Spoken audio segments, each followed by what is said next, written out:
ever get this like kind of unsettling feeling that the very things, the values, I mean, that the West is so proud of, freedom, tolerance, being able to question ourselves. What if those are actually the things, the seeds of our own, I don't know, destruction? Whoa, that's a heavy thought to start us off with. Yeah, well, it's right there in the title of this book, right? The Suicide of the West. It's by James Burnham. And get this, it was written back in the 60s, but it feels like it could have been written yesterday, It's amazing how relevant it still is. Really gets you thinking. So we're going deep on this one, a real deep dive into Burnham's arguments. We're going to see if they hold up in the 21st century. And most importantly, what it all means for us, like right now. You ready for this? Let's do it. Okay, so Burnham's main idea, the big thesis, is that liberalism, even though it has all these good intentions, it also creates these built-in contradictions. And those contradictions, well, they can weaken a society, like from the inside out. Yeah, he's saying that this focus the West has on individual rights and the way we're always criticizing ourselves, that can actually undermine our strength, like on the world stage, where it counts. So it's almost like a system that's, I don't know, eating itself alive. Kind of, yeah. So what are some of these contradictions that Burnham's talking about? Like, give us the specifics. Okay, well, one of the big ones is the tension between open borders and, at the same time, needing national security. So he says it's a good thing, this humanitarian impulse to welcome people who are trying to find a better life. But that can clash, with the need to protect your country's borders, keep the citizens safe. It's playing out right now, right? Like with what's happening in Europe, the migrant crisis. All these countries trying to figure out how to balance helping people, but also the real concerns about security, about their own societies changing too fast. Did Burnham have any insights on this? Like, what did he think? Well, he doesn't give you easy answers, that's for sure. But he makes you think about how complicated it is. He'd probably say that a society can't really have totally open borders and also keep a strong sense of who they are, their identity, and also be secure at the same time. We might even point to those populist movements like Brexit and Trumpism as a reaction to this tension between globalism, the idea that we're all one big world, and then the needs of individual countries. It's interesting how these populist movements, a lot of people call them nationalist or even isolationist, but they're seen by some as a pushback against what they see as the downsides of these globalist policies. It's like Burnham almost predicted this, didn't he? He did, and he takes this analysis, this way of looking at things, into economics too, specifically globalization. He says, okay, globalization has lifted tons of people out of poverty, it's done good, but there are downsides. Like, are we talking about how in Western nations there's more and more inequality, that feeling that some people got left behind while others got super rich from globalization? Exactly. Burnham argues that globalization, it might help the whole world in some ways, but it also can make the differences within countries even worse. And that leads to resentment, which fuels those same populist movements we were talking about.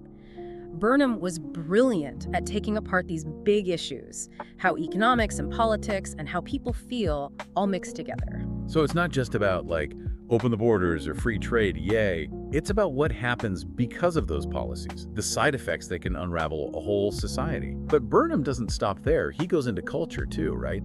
The cultural side of liberalism. He does. And he was really critical of what he called moral relativism. It's the idea that no one culture is better than another, that their values aren't superior. He was coming from a good place, but Burnham thought this kind of thinking would weaken our shared values, and people would start to feel lost, culturally, like they didn't know what to believe anymore. So if everything's relative, then nothing really matters?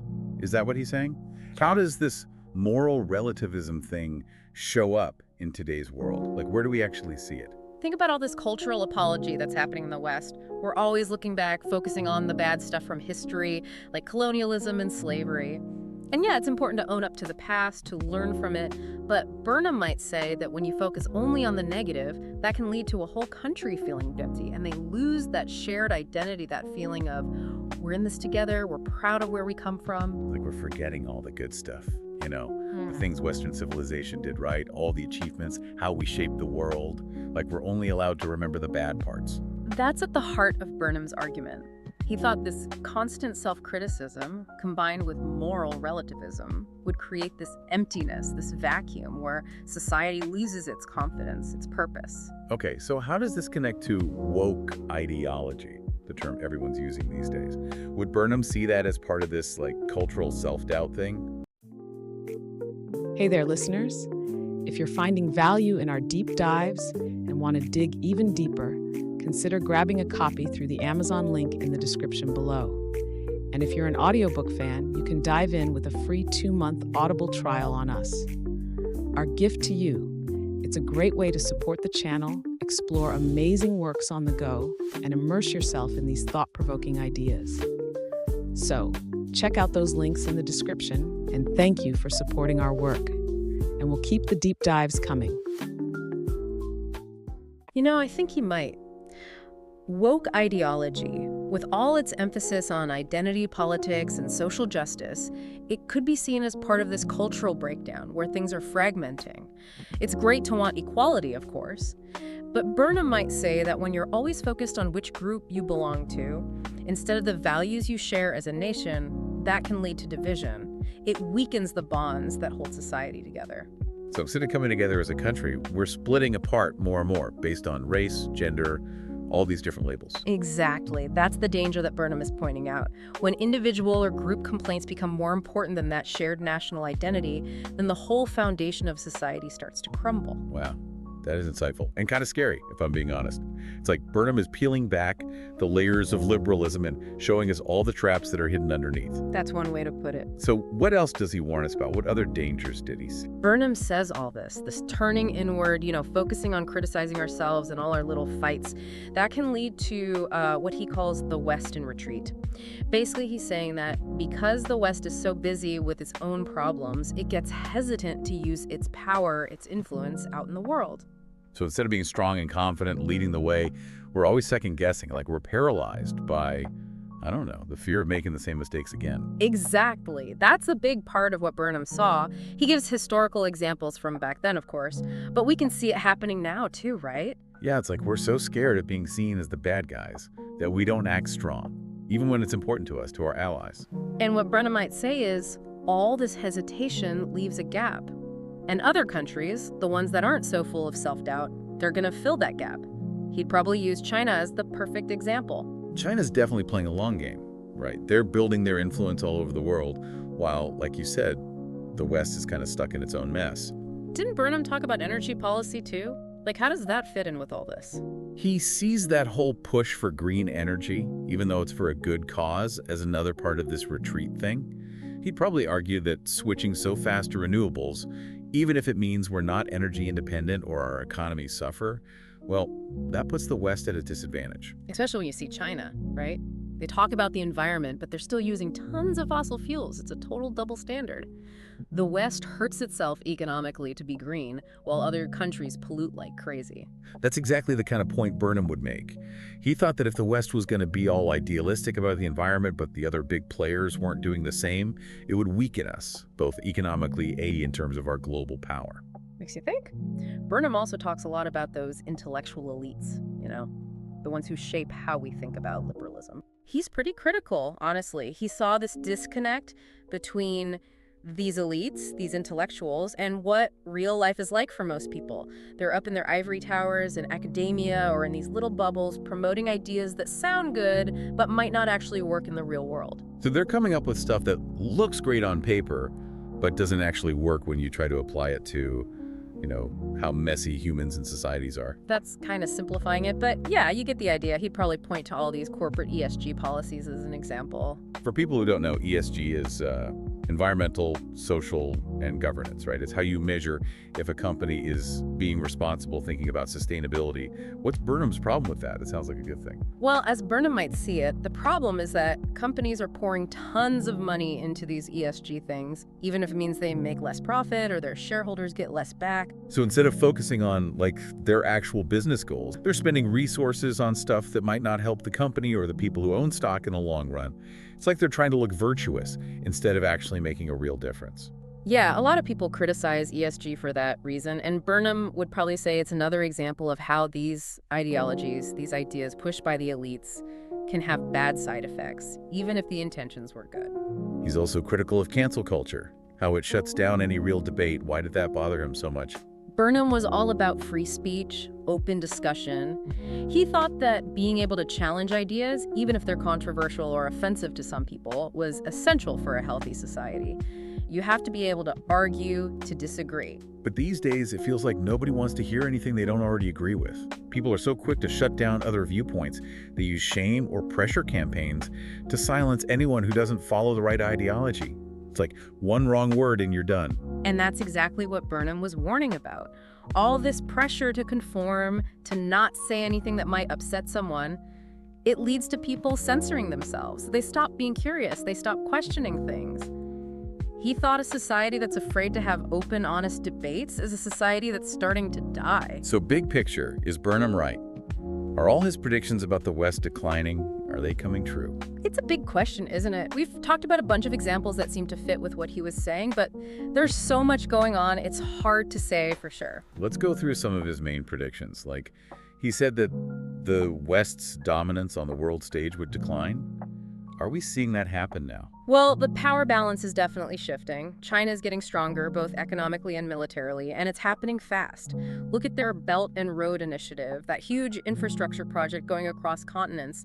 That's them expanding their reach right in front of us. It's crazy. China's building this global network while the West is busy with, like we said, internal divisions and social justice stuff. It's like we're playing checkers while they're playing 3D chess or something. And that's Burnham's point, isn't it? Liberalism, with all its focus on self-criticism and infighting, it weakens the West's ability to compete out in the world. What about his predictions about divisions within society itself? It feels like we're more divided than ever. That's another area where Burnham was spot on. Identity politics getting bigger, populism coming back, less trust in institutions. Those are all signs of a society that's struggling to find common ground, to agree on the basics. Yeah, it's like we're all in our own little echo chambers now, just hearing what we want to hear. Nobody wants to listen to the other side or have a real conversation with people who see things differently. And social media has just made it all worse, right? 100%. Social media has become this breeding ground for outrage, for dividing people. It's not about real debate anymore. It's about showing how virtuous you are or scoring points against the other side. It's funny, Burnham couldn't have known about social media, but it fits right in with his critique of liberalism. He was worried about elites controlling what people think, and now social media, those elites have a huge megaphone. They can reach everyone instantly. And it's not just elites, it's everyone. Everyone's got a platform now. That's a good point. And those algorithms, the way these platforms are designed, they don't care about truth or nuance. They just want to keep you scrolling, keep you angry, keep you clicking. And all that negativity, all that division, it just wears us down. It makes it harder to think clearly, to talk to each other like normal human beings. It's a lot to take in. Burnham's book, it's unsettling, but it's also really eye-opening. He makes you face some hard truths about ourselves, about the world. That's what makes a book truly powerful, isn't it? It challenges you, makes you question everything you thought you knew. It's like Burnham's holding up this mirror, to Western society, showing us the good stuff, but also all the ways we could mess things up, the weaknesses we don't want to admit we have. It makes you wonder, where do we go from here? Can liberalism, can it actually change? Can it fix those problems that Burnham found, those contradictions? That's the million-dollar question, right? Burnham, he seemed kind of pessimistic, like he didn't think the West had much of a chance, but he also said that the future isn't set in stone. We still have a choice. We can decide what happens. So it's not like game over, the West is doomed. There's still hope. I think so, yeah. But we gotta be real about the challenges, understand where our own beliefs could lead us astray, be willing to have those tough conversations, the ones that make us uncomfortable, challenge ourselves and be open to other points of view, even if we don't like them at first. So what you're saying is, Burnham's asking for a kind of, intellectual humility, like admitting that we don't have all the answers, that our way of doing things, maybe it's not always the best way. That's a great way to put it. He's not saying liberalism is all bad or that we should chuck our values out the window.